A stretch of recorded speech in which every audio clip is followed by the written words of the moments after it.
Okay, good morning.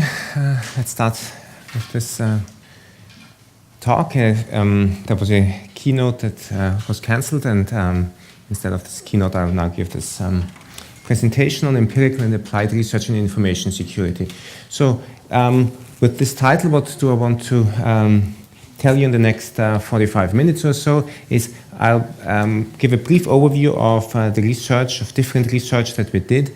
That's all characterized by analyzing systems that have been built, that exist and that are used by millions of people, such as Facebook or Dropbox.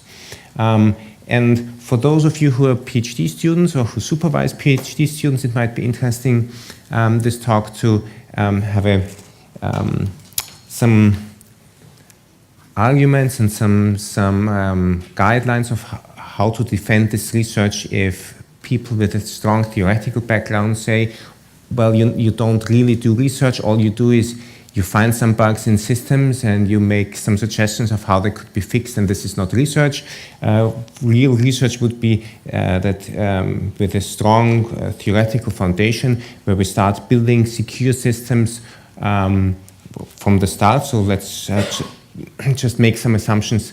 Let's not make any assumptions on existing systems, but let's just prove that a system is secure from ground up and build such systems. And the argument that we have with a strong applied side is, yes, this line of theoretical research is good and important. However, in the meantime, until those systems really exist and are widely deployed in the, I don't know, coming 5 or 10 or 15 years, we have systems out there that are used by millions of people, and analyzing and observing those systems is important. So let's go to the first slide. So one characteristic is that, and this is also research, is if you observe complex systems and you try to understand how they work.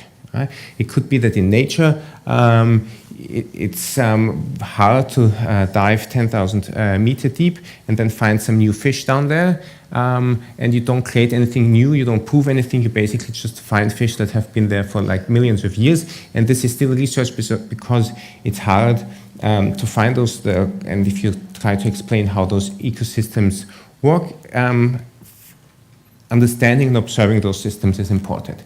In the, I don't know, last 10 years or so, we now have in information technology, we now have systems that one could understand, but the people who operate them, who own them, they try everything to hide certain characteristics from you. So for instance, if you think of cloud services, Amazon Cloud or so, there's the network infrastructure behind